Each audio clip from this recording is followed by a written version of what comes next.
3:12 a.m. No moon. Over the jagged spine of a 13,400-foot peak, the helicopter cut through absolute darkness.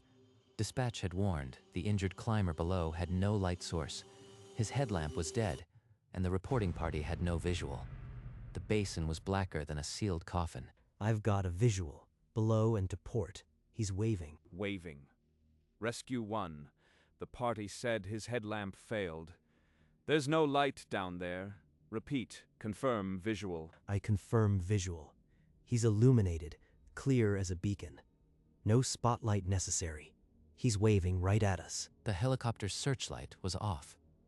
The night was moonless, yet the figure on the ledge stood out in unnatural brightness, arm moving in a slow, deliberate wave. This isn't possible. There's no light source. I should be flying blind past him. Nicholas held the hover, the helicopter shuddering in the mountain wind. Below, the lit man waved on, a solitary signal in the void. Hoist away. Cable descending. Stand by for load. The rescue protocol demanded absolute focus. But Nicholas's mind was trapped on the impossibility he'd just witnessed. The rules of physics had bent in that basin, and he was flying straight into it, heart hammering against his flight suit. 3 minutes later, the cable reached the ledge. The patient was no longer waving. He lay motionless, a silent shape in the snow. Benitez's boots hit the snow. The beam of his helmet lamp caught the patient, a 40-year-old climber, crumpled on his side, eyes closed, mouth slack. The headlamp attached to the man's forehead was shattered, the filament dark. Not a flicker. It had been dead for hours. Rescue 1. Subject is unresponsive. Pupils fixed. He's been down for hours, maybe since before sunset. Hours? That's impossible. He was waving, bright and clear, just minutes ago. I saw his silhouette against that impossible light. The crew chief worked fast in the dark, his own headlamp, the only light on the entire mountainside. Hooking up now. Take up slack. The hoist cable tensed, and the limp body rose, spinning slowly against the starless sky. I saw his arm. I saw the glow, but he's been out cold all night. What waved at me? Subject on board. Get us out of here. Nicholas banked the helicopter toward the hospital, his hands steady on the controls, his mind somewhere else entirely. Back on that ledge, watching a man wave who couldn't have waved. The 20-minute flight to the hospital was silent, except for the rotor's drumbeat and Benitez's clipped vitals. The patient remained unresponsive, his pulse weak but present. Nicholas barely heard the updates. No one else saw it. Just me. The arm lifted, the glow pulsed. Now they're fighting finish naturally. Love to come. At the hospital, the flight team wheeled the climber into the ER. Nicholas shut down the engines and sat in the sudden silence, his helmet heavy in his lap. His headlamp was dead for hours. So what lit his face? What waved? The flight back to base was routine. Benitez filled out the patient care report without comment. Nicholas answered only when the checklist demanded it. At base, the hangar lights flooded the tarmac. Nicholas completed the shutdown sequence from muscle memory, his mind still fixed on the basin's impossible moment. Instead of heading to debrief, Nicholas went straight to his locker and pulled out a worn logbook. He'd never written anything personal in it before. The 14th of October, 2:47 HRS, Basin 7, patient visible with no light source. Saw him wave, no spotlight, no moon, headlamp destroyed. Patient unconscious hours prior, cannot explain. There's no rational explanation. Some kind of reflection. Hypoxia playing tricks on me. No, I saw it clearly. It wasn't a trick. He closed the book and placed it back in the locker. Outside, the east still held no promise of dawn. Somewhere in his gut, Nicholas knew he hadn't seen the last of that basin. 3 weeks into November, another midnight dispatch pulled Nicholas to Basin 7. The knot in his stomach tightened the moment the coordinates came through. Rescue base. I have visual again. He's waving, illuminated, no light source. Same basin, same impossible report. Descending now. Stand by for hoist. Below on the ledge, The figure glowed, arm rising and falling in that slow, steady wave. This time, the climber was conscious. Shivering but alive, trapped for hours with a broken ankle and dead headlamp. Son, when we approached, did you see anything? A light? Anything unusual? The climber's reply came confused. He'd seen nothing. No light, no figure. Then, almost as an afterthought, he added that his arm had been pinned. He couldn't have waved. He wasn't waving. He couldn't have been waving, but I saw it clear as day. Back at base, Nicholas circled the coordinates on a topographic map. 2 red circles, both inside Basin 7. A pattern. It knows that basin. Early December brought a third call. Same basin, same moonless sky. This time, the wave was there, but the patient was blue-lipped and still. No pulse, no respiration, lividity fixed. He's been dead since dusk. Dead for hours. And yet the wave didn't stop. The light was still there, beckoning. The pattern broke open. The helper had no relation to life. It was something else, something patient and unchanging. That night, Nicholas dug into the base's incident archives. He found mission reports from Basin 7 stretching back years. Most were ordinary. A few contained strange redactions. One file, dated 12 years earlier, described an unexplained visual contact at those exact coordinates.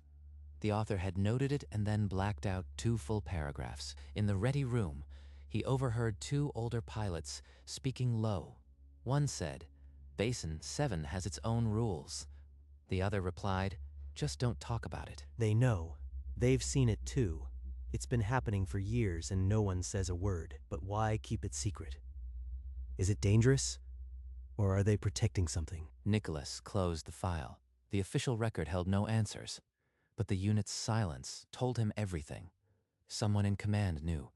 He just had to be careful. January arrived with a forecast for sudden whiteouts. Another dispatch sent Rescue 1 into Basin 7 under a sky turning hostile. Visual. Same as before.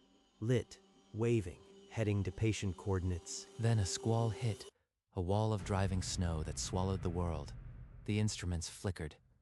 The glowing figure vanished. Lost visual. Zero visibility. The wave.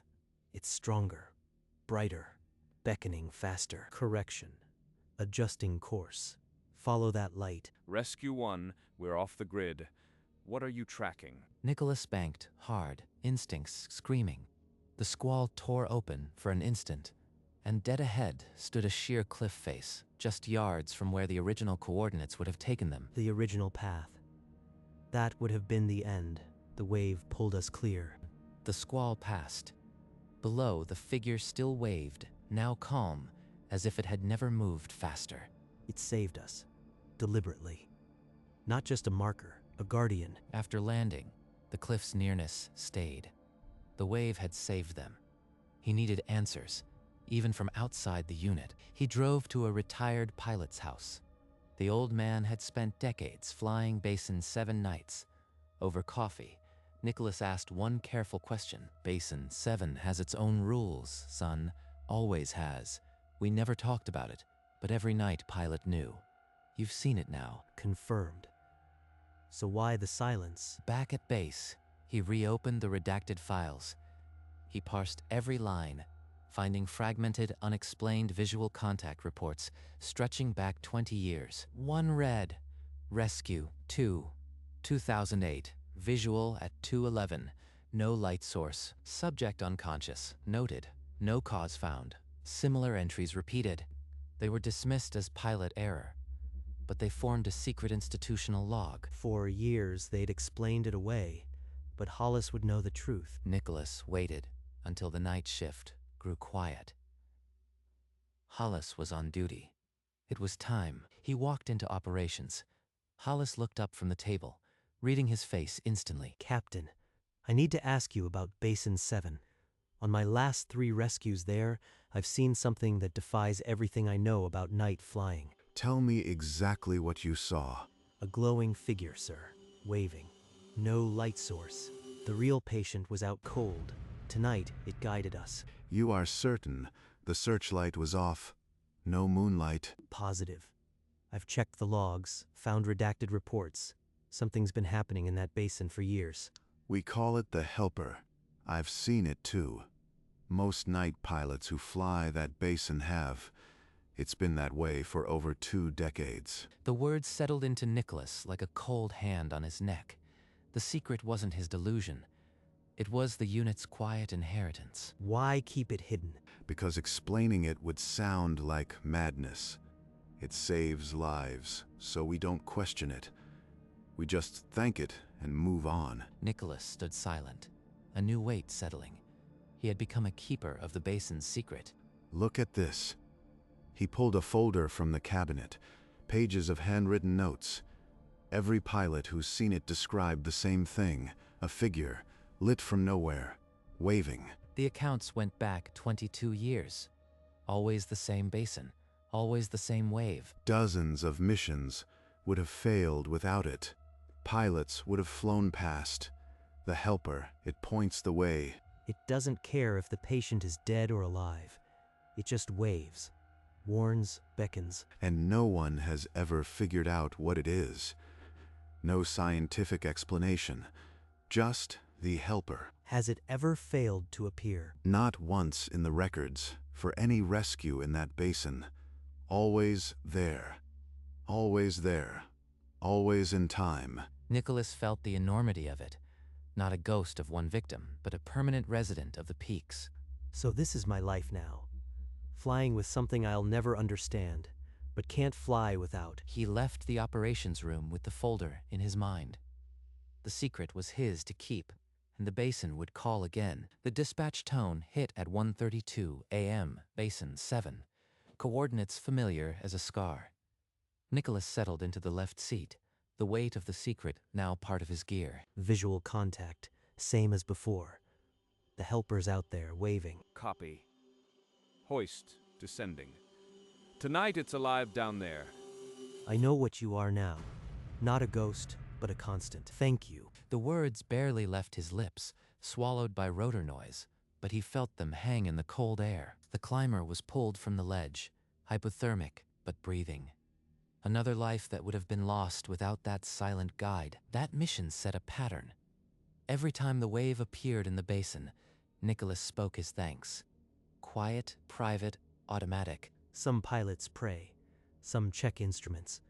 I thank a light that shouldn't exist. And so, the Helper became the co-pilot he never logged, the wingman who never answered back. 2 months later, garbled coordinates sent them to a wrong summit. As Nicholas banked into the basin, the Helper's glow wasn't there. It flared half a mile east, waving urgently from a lower ridge. Rescue base, visual contact is offset. The wave is elsewhere. I am adjusting. Nicholas, that's outside the search grid. Dispatch will question this deviation. I know what I saw. Raoul, trust me. The Helper doesn't mistake its own basin. He flew to the alternate ridge. The wave stopped. There, half buried in fresh snow, lay a climber with a punctured lung and a dying locator. Found him. Exactly where you said. Another 5 minutes and... The patient survived, but back at base, an inquiry flagged the deviation. Following an unverified visual over GPS was a pilot's gamble and a career risk. I'll handle the review. You found the patient. That's all that matters. He covered for me. But I put my wings on the line for something I can't prove. What if the wave ever leads me wrong? That night, he added a new entry in his log, underlining the risk he'd taken and the debt he couldn't ignore. Over the next 3 years, Nicholas flew Basin 7 more than any pilot in the unit. His accuracy became quiet legend.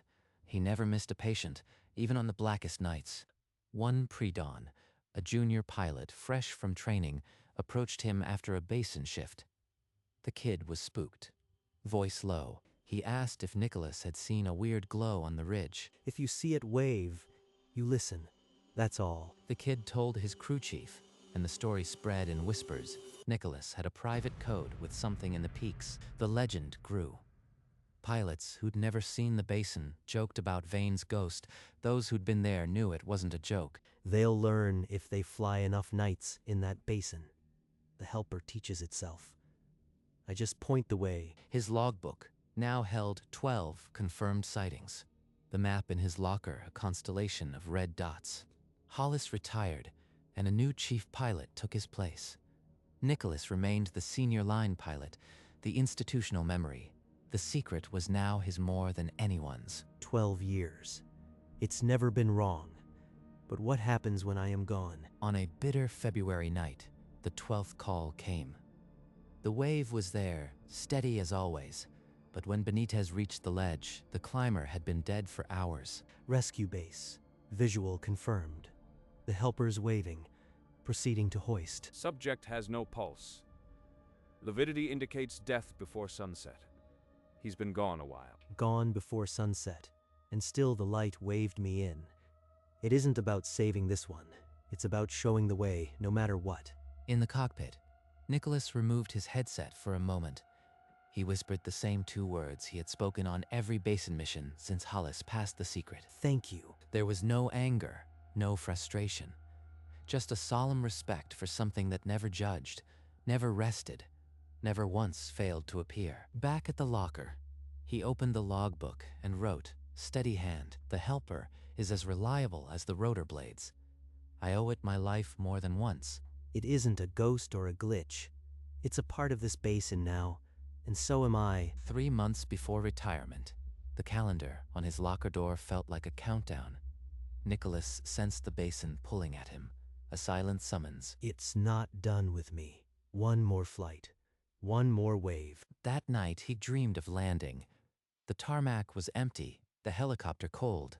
A single glowing figure stood on the asphalt, its face formless, arm raising in that familiar, slow wave. Not on the mountain, here, waiting. He woke in the dark of his quarters, the dream's rhythm still pulsing behind his ribs. A dream doesn't just happen. It's sending me a sign. He drove to base before dawn, the mountains purple against a graying sky. The dream clung to him like cold. This last call won't be routine. The basin is going to show me something. He checked his gear, checked the forecast, and waited. The basin wouldn't stay quiet long. The dispatch tone shattered the quiet at Gozen Ichiji Shuzentifen. Coordinates to Basin 7. Climber unresponsive. No light source. It was the call he'd been waiting for. Last shift, Vane. Let's make it a clean one. Clean or not, we'll bring him home. He ran through the pre-flight with a heaviness in his hands. Every switch felt like a page turning. One more time. Show me one more time. The rotors bit into the thin air, and the helicopter rose into a moonless void. The dream was real. Something's waiting for us. Below, the earth was a black sea. Only the instruments glowed, and the memory of the waving figure. 12 times you've led me. Lead me once more. The final flight was underway. In the distance, the black silhouette of Basin 7 waited like an open mouth. As the helicopter crossed the basin's rim, a speck of light ignited in the blackness below. It grew until Nicholas could trace the familiar, steady arc of the wave. Rescue base. Visual contact. The helpers waving, same as ever. But as they closed to 100 meters, the light sharpened into 2 distinct forms. The crumpled, motionless shape of a climber on the ledge, and beside it, the glowing figure waving. 2 of them. The patient's not moving. Not a twitch. That's a corpse. Rescue 1. I am at the door. What's the patient's condition? No movement. Raoul looks bad, but the wave's still going. Below, the glowing figure stood apart from the body, a cold, separate light. Its arm rising and falling in the same deliberate rhythm Nicholas had seen a dozen times before. It never was the victim. It's a separate presence, like it always has been. The patient was beyond help, but the helper's signal persisted. A lighthouse for the dead. This is my last one, and it's showing me the truth without any pretense. Benitez descended on the cable, his helmet lamp cutting a cone through the swirling snow. He landed 10 feet from the motionless form. No pulse. Cold. Lividity's fixed. He's been dead for hours, Vane. I know. Proceed with the hoist. The hoist cable tightened, lifting the body from the snow. but the glowing figure did not move. Its arm continued the same steady, unhurried wave. Death hasn't changed it. It never does. Subject secured. He's been out here since before sundown, by the look of him. Understood. We're coming off the hover. The helicopter lifted from the ledge, but the helper remained, its glowing arm rising and falling against the black rock. It's still waving. Even now, when there's nothing more to save. Nicholas kept his eyes on it as they banked away, his final mission etched not by the death, but by the unwavering signal in the dark. As they climbed into the black, the glowing figure shrank to a pinprick, but its movement never faltered. Still waving. Even a mile out, it's still waving. Something tightens in my chest. Benitez was in the back, securing the body. For a few moments, Nicholas was alone in the cockpit with the basin shrinking behind him. He reached up and slid his headset off, letting the rotor noise fill the cabin. The world narrowed to the glow in the distance. I am never coming back here. This is it. The light remained steady, a solitary signal in the emptiness. It had never asked anything of him, only shown the way. I've whispered thanks a dozen times, but I never said it out loud, never like it mattered. He hesitated, his throat tight, the words forming but not yet spoken. Behind him, the rescue basket creaked with the weight of the dead. Ahead, the wave continued its silent beat. It's time. With the headset off, the cockpit was a roar of wind and rotor thunder. Only the distant light kept rhythm, small and steady. Thank you for all of them. The words came out thick, swallowed by the cabin noise, but he felt them vibrate in his chest. Through the glass, the distant figure kept its motion, as if the words had been absorbed into the mountain. Nicholas slid the headset back on, and the radio silence returned. He nudged the cyclic, turning the aircraft away from the basin. It heard. Or maybe it didn't, but I said it, and that's what matters. The basin curved out of sight. The last glint of light vanished behind the ridge, and the wave was gone. Nicholas stared for a full minute at the empty black, where the light had been. My last flight, and the wave was still there, right up to the end. He flew toward the hospital in the cold void, the weight of 12 years beginning to lift. The helicopter settled onto the tarmac as the first pale light of dawn touched the snow-dusted peaks, rotors winding down to a final silence. Benitez caught his eye during the shutdown, then simply shook his head and walked toward the hangar. No questions, no comment. In the operations room, under the sterile fluorescent buzz, Nicholas filled out the final mission report, time, coordinates, patient status, deceased on arrival. No mention of the wave. Just the clinical facts. Let the records stay blind. Captain Hollis stood in the doorway, arms folded, his weathered face unreadable in the early morning light. That one got to you. Yeah. The silence stretched between them, dense with a decade of shared secrets and unspoken thanks. He picked up the pen, signed his name at the bottom, then closed the folder and pushed it back. His career was finished. The secret would remain, buried in the basin and in the memories of those who knew. The helper would wave on. In the locker room, Nicholas pulled out his worn flight suit, the rescue patch still vivid. He folded it slowly. Beside it lay a stack of logbooks, their spines cracked. He took the top one and sat at the desk. The last entry, make it count. Retired. 34 years flying. The helper saved countless. I never understood it, but I believed it. To whoever or whatever watches that basin, thank you. He closed the logbook and set the pen down. The final page would stay hidden. That's it. That's all. He gathered his bag and walked out of the operations room, its chairs empty, the maps still pinned to the walls. No more dispatches. No more midnight flights. The door closed behind him. Outside, the air was crisp, the mountains blazing with sunrise. He stopped on the tarmac, looking back. Then he turned away, his footsteps the only sound on the asphalt, the waves of Basin 7 already a distant memory. He reached the parking lot and set his duffel on the asphalt. For a long moment, he faced the mountains. The basin was hidden behind the ridge, its peaks dissolving into pale morning haze. In his mind, he saw the wave again, the steady, rhythmic motion that had pierced the deepest nights. Then, On the highest peak, a distant glint flared, a spark of light where the sun had not yet risen. It lasted only a breath, like a star winking before the dawn erased it completely. Still there. After everything. He waited. The glint did not repeat, but the certainty settled in his chest. He slung the duffel into the truck and climbed behind the wheel. The engine turned over, and he pulled out of the lot without a glance back. The secret was his to keep, and the helper would remain in the basin, eternal, unexplained, still waving.